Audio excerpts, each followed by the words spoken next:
الحمدللہ رب العالمین والصلاة والسلام علی سید المرسلین اما بعد فاعوذ باللہ من الشیطان الرجیم بسم اللہ الرحمن الرحیم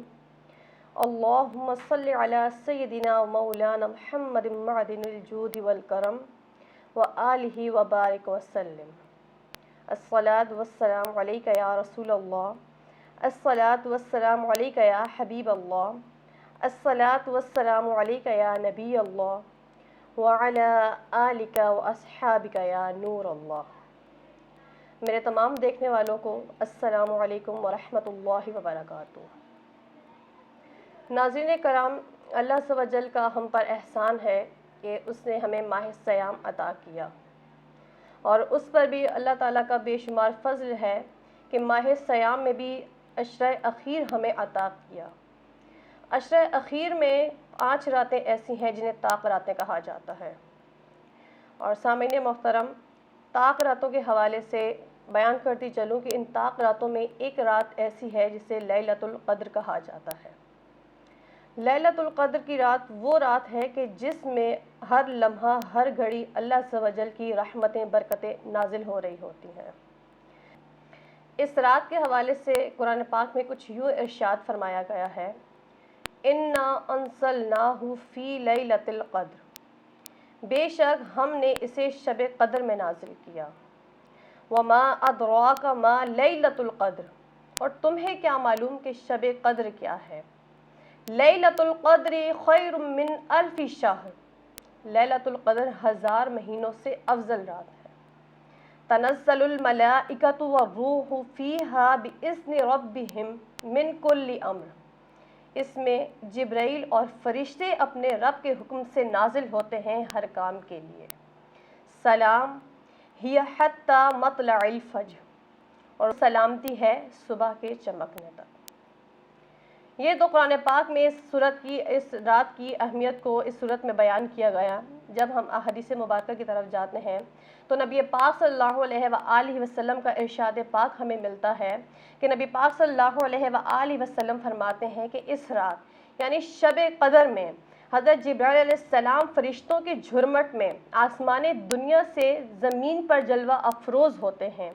اور ہر اس شخص کے لیے جو کسی بھی حالت میں، چاہے وہ کھڑا ہو بیٹھا ہو، اللہ عز و جل کی عبادت میں مصروف ہوتا ہے، ذکر الہی میں مصروف ہوتا ہے، اس کے لیے دعائے استغفار کرتے ہیں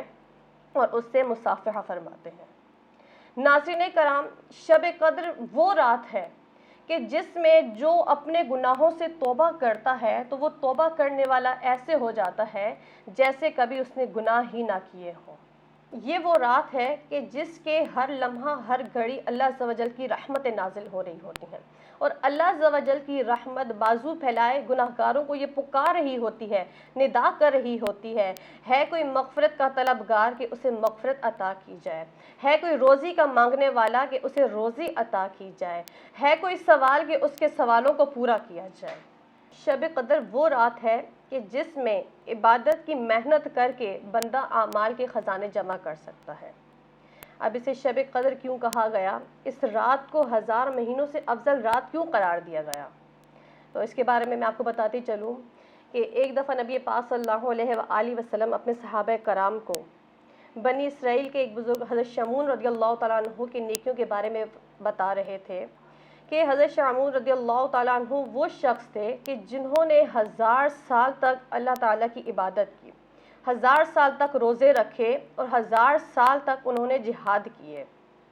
صحابہ کرام نے جب یہ بات سنی تو وہ اپنی نیکیوں کے بارے میں فکر مند ہو گئے اور عرض کی، یا رسول اللہ صلی اللہ علیہ وآلہ وسلم، پہلے کی امت تو نیکیوں میں سبقت لے گئی، یعنی انہوں نے 1000 سال روزے رکھے، 1000 سال عبادتیں کی، جبکہ ہماری عمریں 70-80 سال ہیں، تو پہلے کی امتیں نیکیوں میں ہم سے آگے نکل گئی ہیں۔ صحابہ کرام یہ بات سن کر تھوڑے سے رنجیدہ ہو گئے، اور صحابہ کرام کے سوال پر نبی پاک صلی اللہ علیہ وآلہ وسلم بھی تھوڑا سا غمزدہ ہو گئے۔ محبوب رب العالمین غمزدہ ہو تو رب کائنات کب یہ گوارا کر سکتا ہے؟ چنانچہ اسی اثنا میں حضرت جبرائیل علیہ السلام نبی علیہ السلام کے پاس تشریف لائے اور کہا کہ اللہ عز و جل آپ کو خوشخبری سناتا ہے کہ عنقریب آپ کی امت کو ہر سال ایک ایسی رات عطا کی جائے گی جو 1000 سالوں سے بھی افضل ہوگی، یعنی اس رات میں آپ کا جو امتی بھی عبادت کرے گا اس کا وہ ایک رات میں عبادت کرنا حضرت شمعون رضی اللہ تعالیٰ عنہ کی 1000 سال کی عبادت کرنے سے بھی افضل ہوگا۔ سبحان اللہ۔ سامعین محترم، پھر اس رات کو آخری طاق راتوں میں ہی کیوں رکھا گیا؟ آخری طاق راتوں میں رکھا گیا اور بتایا نہیں گیا کہ کون سی رات ہے، اس میں کیا وجہ ہے؟ تو اس کے بارے میں ہمیں کافی شان نزول ملتے ہیں کہ اللہ عز و جل کی اس میں حکمتیں ہیں کہ جس طریقے سے اللہ عز و جل کی رحمت جو اللہ عز و جل کی اطاعت میں، اللہ عز و جل کی فرما برداری میں اس کی رضا ہے۔ ہمیں نہیں پتہ کہ ہماری کس نیکی پر اللہ عز و جل ہم سے کیا ہے راضی ہو سکتا ہے۔ ہر چھوٹی سی چھوٹی نیکی کو بھی کرنے کا کہا گیا ہے، جیسے کہ حدیث پاک میں آیا ہے کہ آگ سے بچو اگرچہ کھجور کا ٹکڑا ہی دے کر۔ اسی طریقے سے اللہ عز و جل کی نافرمانی میں اس کا غضب چھپا ہوا ہے۔ ہمیں نہیں پتہ کہ ہمارے کس گناہ پر اللہ عز و جل ہماری پکڑ کرے۔ دن میں ہم سے بے شمار گناہ ہوتے ہیں، لیکن یہ اللہ عز و جل کا فضل ہے کہ ہماری پکڑ نہیں ہوتی۔ تو اس رات کو پوشیدہ رکھنے بھی اللہ عز و جل کی حکمتیں ہیں۔ ایک حکمت تو یہ بتائی جاتی ہے کہ اگر بتایا جاتا کہ یہ والی رات ہے، کوئی خاص رات بتائی جاتی تو امتی خاص اس ایک ہی رات میں عبادت کرتے، باقی راتوں کو چھوڑ دیتے۔ اب جب ہمیں بتایا گیا ہے کہ 5 راتوں میں سے کوئی ایک رات ہے تو اس کا فائدہ ہمیں یہ ہے کہ بندہ ان 5 راتوں میں اللہ عز و جل کے ہاں سر بسجود ہوتا ہے۔ ان 5 راتوں میں وہ اللہ عز و جل کی عبادت کرتا ہے۔ جب ان 5 راتوں میں اللہ عز و جل کی عبادت کرتا ہے تو ان 5 راتوں میں سے کسی ایک رات میں لیلۃ القدر کو وہ پا لیتا ہے۔ اب ہمیں نہیں معلوم کہ ان 5 راتوں میں سے کون سی رات شب قدر ہے،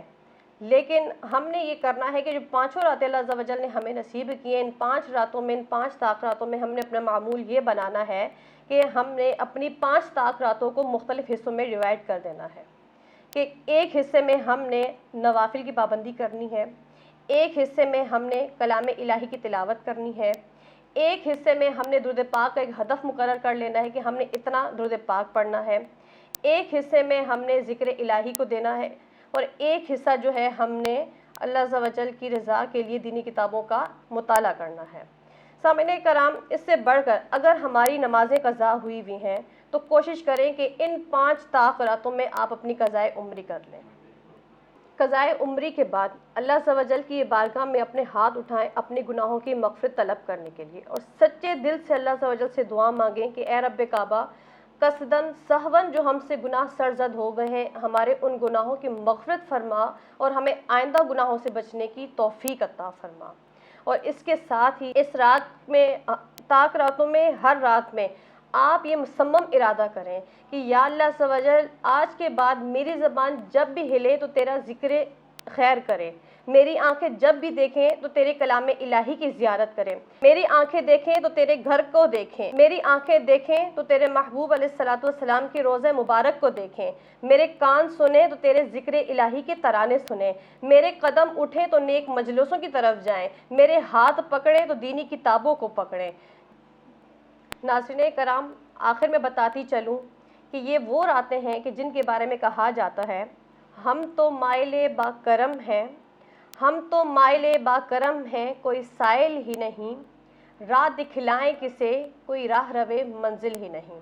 اللہ عز و جل ہمیں ان طاق راتوں کی بلکہ اس پورے عشرے کی رحمتیں برکتیں لوٹنے کی سعادت عطا فرمائے، ہمارے گناہوں کی مغفرت عطا فرمائے اور ہمیں گناہوں سے بچنے کی توفیق عطا فرمائے۔ وآخر دعوانا ان الحمد للہ رب العالمین۔